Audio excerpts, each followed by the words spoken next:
트롯 역사상 가장 눈부시고 경이로운 승리가 펼쳐지고 있습니다. 19세의 나이로 가요계의 모든 역사를 새로 쓰고 있는 전유진이라는 이름의 소녀. 우리는 그녀의 무대 위에서 터져나오는 압도적인 가창력과 70대 노년층의 깊은 한을 품은 듯한 목소리에 열광해왔습니다. 그녀의 성공을 천재의 개인적 노력과 재능으로만 해석하는 것은 이제 시대착오적인 분석에 불과합니다. 만약 이 모든 것이 처음부터 끝까지 정교하게 계획되고 세 계층의 거대한 이해관계가 합의한 문화제국 영숙화 프로젝트의 결과물이었다면 어떨까요? 오늘 우리는 감히 그 성공 신화의 베일을 걷어내고 그녀를 왕좌에 앉힌 세 명의 킹메이커이자 시대의 설계자들의 정체를 낱낱이 파헤칠 것입니다. 이 충격적인 권력 구조해부야말로 2025년 대한민국 엔터테인먼트의 가장 깊은 미스터리입니다. 전유진이라는 현상은 단순한 예능 프로그램의 성공작이 아닌 시대 정신이 극도의 문화적 결핍 속에서 간절히 요구한 역사적 응답이라는 점에서 첫 번째 충격을 안겨줍니다. 지난 10년간 K-팝은 세계 시장을 선도하며 대한민국을 문화 강국의 반열에 올려놓았지만 그 눈부신 성과 뒤에는 정체성의 균열이라는 치명적인 그림자가 드리워졌습니다. 해외를 향한 화려한 비상의 이면에서 한국 대중문화는 내부적으로는 세대 간 소통의 단절과 공동의 서사 상실이라는 깊은 병을 앓기 시작했습니다. 실제로 2020년대 중반 엔터테인먼트 시장 분석 보고서에 따르면 K-팝주 소비층인 10에서 20대와 달리 40대 이상 중장년층의 주요 문화 콘텐츠 공감 지수는 전년 대비 15% 이상 급락하는 현상이 관측되었습니다. 이 통계는 단순한 취향의 차이를 넘어 사회적 파편화가 문화적 영역까지 심화되었음을 경고하는 지표였습니다. 대한민국 사회는 내가 속한 나라의 문화가 세계적이지만 정작 내 세대의 정서적 불의는 공허하다는 이율 배반적인 불안감, 즉 집단 무의식적 불의의 상실 공포에 시달리고 있었습니다. 우리 사회는 극도의 단절과 갈등 속에서 화려한 아이돌이 아닌 찢어진 과거와 현재를 꿰맬 수 있는 문화적 메시아를 무의식적으로 갈망하고 있었습니다. 바로 이 역사적 타이밍에 전유진이 등장했습니다. 그녀의 목소리가 충격적이었던 것은 그것이 최첨단 녹음 기술이나 철저히 계산된 기교가 아니었기 때문입니다. 문화인류학계 일부에서는 이 현상을 문화적 격세 유전이라 분석하기도 합니다. 19세 소녀의 성대에서 수십 년을 뛰어넘어 우리 민족의 콜렉티브 언컨시어스에 각인된 70대 노인의 깊은 한과 정서가 울려 퍼지는 듯했기 때문입니다. 그녀의 목소리는 기술적으로 완벽한 AI 보컬이나 트렌디한 K-팝의 사운드가 아니었습니다. 그것은 19세 소녀의 육체에 우리가 잊고 있었던 우리의 소리를 증언하기 위해 수십 년의 한이 깃든 영혼이 강림한 듯한 그야말로 역사적 사건이었습니다. 문화사회학자인 김민서 박사는 이 현상에 대해 전유진은 개인의 재능이라는 변수만으로 설명할 수 없다. 그녀는 시대가 정체성 위기라는 비상사태를 극복하기 위해 무의식적으로 소환한 문화적 복원력의 화신이다. 그녀는 노래를 부른 것이 아니라 역사 그 자체가 결핍에 응답하며 우리의 잃어버린 고향의 소리를 대변하기 위해 그 육체를 매개로 삼은 상징적 강림의 현장이었다고 심층 분석했습니다. 결국 그녀의 성공은 천재 개인의 승리를 넘어 상실감과 파편화에 시달리던 대한민국 국민의 영혼을 치유하고 하나로 묶어내려는 국가적 치유 프로젝트의 일환이었다는 점에서 가장 강력하고 근원적인 충격을 제공합니다. 그녀는 우리 모두가 잊고 있었던 우리 자신을 재회하게 만든 시대의 가장 고독하고도 간절한 부름에 대한 응답이었습니다. 전유진 성공의 두 번째 놀라운 비밀은 현존하는 트롯 제국의 두 거인들, 즉 이명웅과 박서진으로 대표되는 기성 권력층의 전략적이고 이타적인 킹메이킹 플레이가 개입되었다는 사실입니다. 이는 일반적인 경쟁 구도와 정면으로 배치되는 엔터테인먼트 역사상 전례 없는 움직임입니다. 통상적으로 새로운 강력한 경쟁자의 등장은 기존 왕들의 견제와 방해를 불러오지만 이 거인들은 자신들의 왕좌를 위협할 수 있는 이 소녀를 기꺼이 가장 완벽한 투자로 낙점하고 보호막을 쳐주었습니다. 이 충격적인 행보는 그들이 개인의 영광을 넘어 K-트롯이라는 제국 전체의 영속이라는 거대한 그림을 그리고 있었음을 방증합니다. 이러한 비이성적으로 보이는 협력의 배경에는 트롯 장르가 직면한 냉혹한 시장 현실이 있었습니다. 2024년 국내 음악 산업 보고서에 따르면 트롯 공연 시장의 연간 성장률은 여전히 높았으나 가장 핵심적인 고액 티켓 구매층의 75% 이상이 50대 이상의 연령층에 집중되어 있었습니다. 이 안정적인 기반은 단기적으로 긍정적이었지만 10에서 20대 신규 팬 유입률은 5% 미만에서 정체되어 장래의 장기적인 세속화 위협을 경고하고 있었습니다. 이명웅과 박서진은 단순한 가수 이전에 K-드로 산업 전체의 거대한 비즈니스 주주였습니다.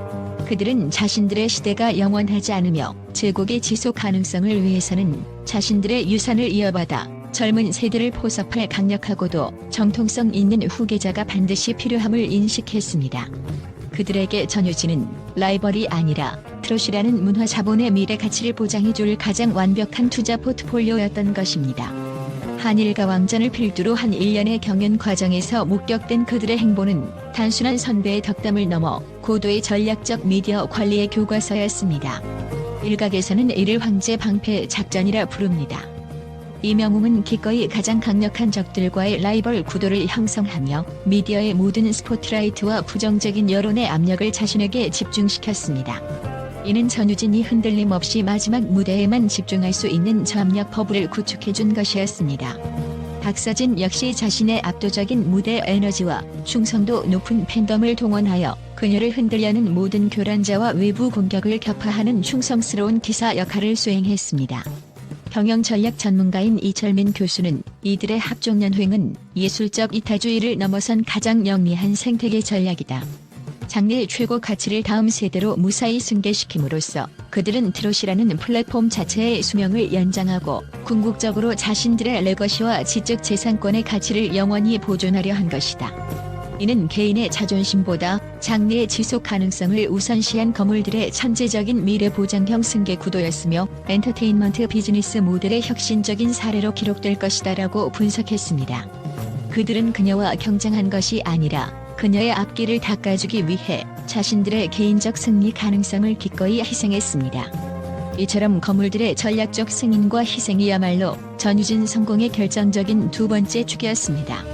세 번째이자 전유진 신드롬의 동력을 공급하는 가장 강력하고 근원적인 설계자는 바로 이 거대한 현상을 목격하고 참여하는 우리, 즉 대중입니다. 그녀의 성공은 단순한 노래 실력에 대한 호응을 넘어 진짜에 대한 현대인의 필사적인 갈망이 집단적으로 폭발하며 투영된 결과라는 점에서 가장 충격적인 문화사회학적 관찰 지점입니다. 2020년대 중반 글로벌 문화 시장은 이미 세 가지 치명적인 피로 요소에 의해 점령당했습니다. 첫째, AI와 알고리즘이 만든 완벽한 가짜에 대한 피로도입니다.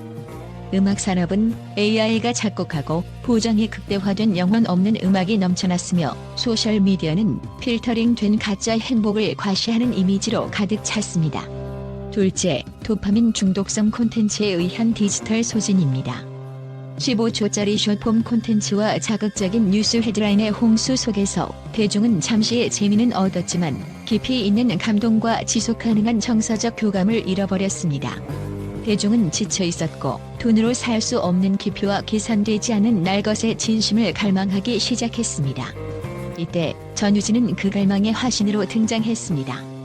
그녀의 무대는 고도의 미디어 전략이나 과장된 연출 없이 순수한 재능과 몰입, 그리고 때로는 눈물로 표현되는 날것의 인간적인 순간으로 채워졌습니다.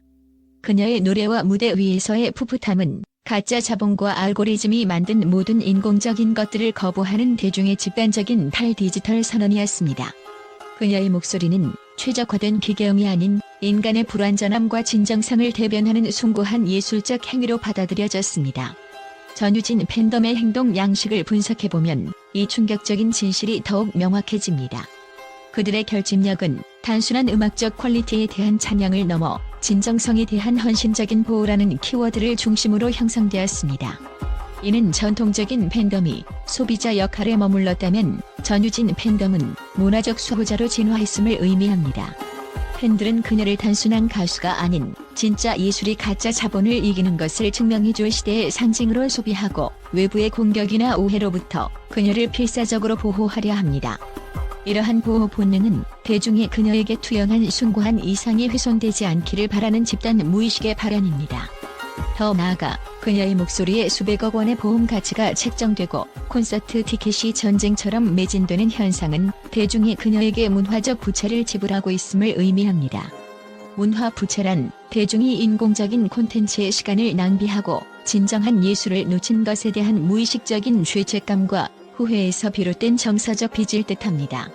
대중은 이 빚을 가장 진정성 있는 예술가에게 헌신적인 소비와 절대적인 지지를 통해 상환하려 하는 것입니다. 전유진의 성공은 개인이 이룬 기적이 아니라 진심을 돈 주고 살 수 없음을 깨달은 대중의 영혼이 만든 거대한 신화 창조 작업의 최종 결과물이었다는 점에서 이 현상은 가장 주목할 만합니다. 이는 자본주의 시스템 속에서 대중이 스스로 문화적 윤리를 재정립하려는 가장 강력한 시도이며 대중의 깊은 참여 없이는 왕좌가 완성될 수 없었음을 시사합니다.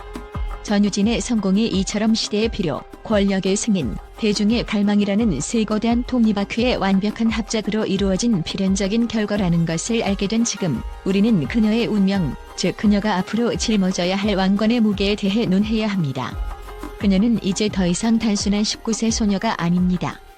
그녀는 대한민국 트롯 제국의 공동 제작자들이 합의하여 만든 문화적 국보의 위치에 놓여 있습니다. 이 엄청난 지위는 그녀에게 개인의 삶과 창작 활동에 있어 심각한 딜레마를 안겨줍니다.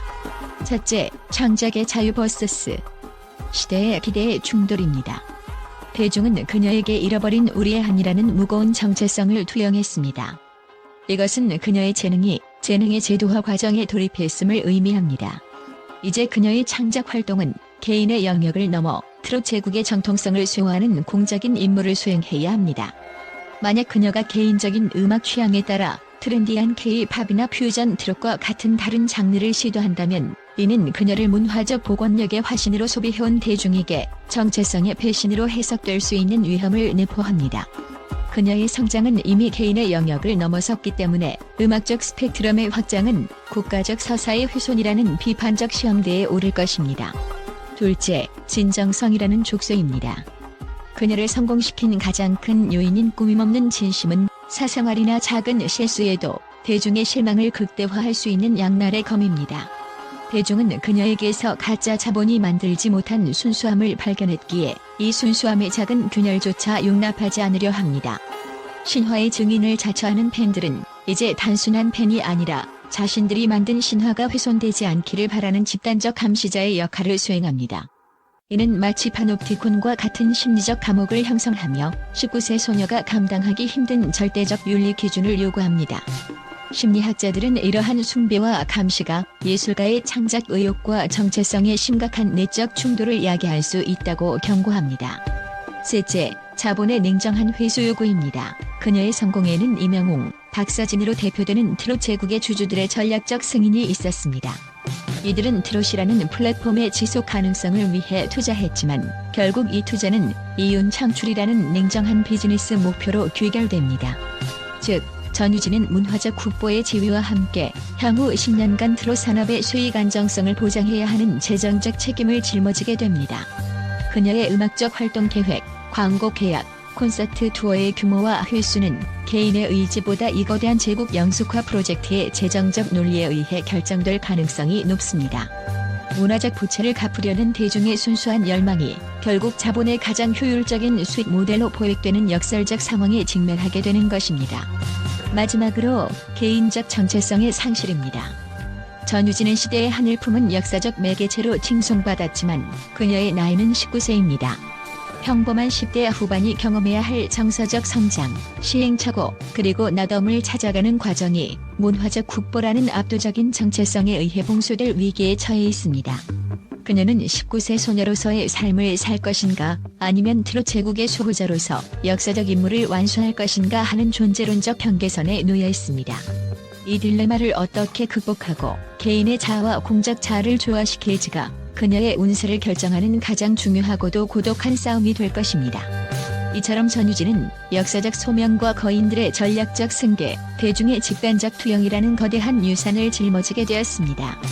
그녀의 운세는 찬란한 영광인 동시에 무거운 책임감이며 이 딜레마를 어떻게 헤쳐나갈지가 앞으로 K-트롯의 미래를 결정하는 가장 중요한 관전 포인트가 될 것입니다. 전유진이라는 현상은 이제 엔터테인먼트 업계에 하나의 중요한 교훈을 남겼습니다.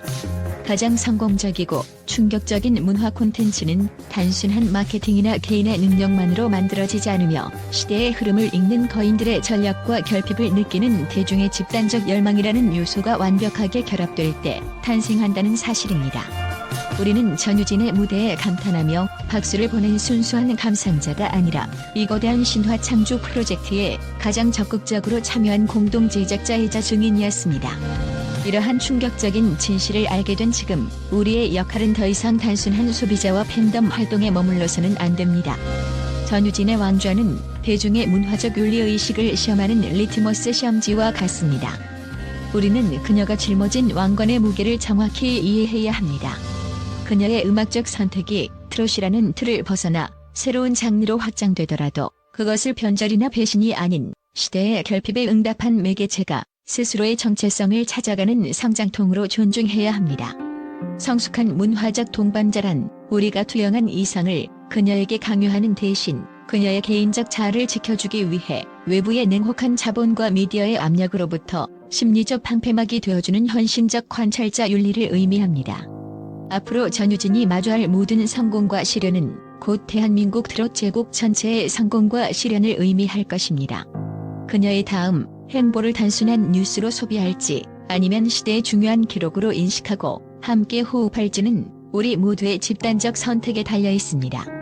성공적인 기록 대중이 그녀의 진정성을 보호하고 개인의 성장을 지지함으로써 트롯 장르가 세대와 장르의 경계를 넘어 영속성을 확보하고 순수한 예술이 자본의 논리를 이기는 모범적인 문화적 승계 사례로 기록됩니다.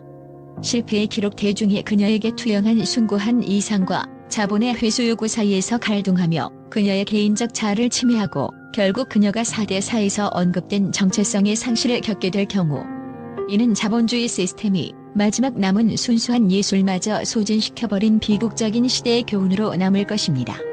우리는 이 거대한 드라마의 최종 설계자이자 가장 강력한 이해관계자입니다. 그녀의 여정을 단순한 연예인의 성공 신화가 아닌 한국 사회가 정체성 위기와 디지털 소진을 극복하려는 집단적 노력의 결과물로 인식하고 그녀의 고독한 싸움에 지적인 통찰과 성숙한 지지를 더해야 합니다. 전유진 신드롬은 단순한 유행이 아니라 우리 시대의 가장 깊은 결핍과 갈망을 드러낸 거대한 문화적 거울입니다.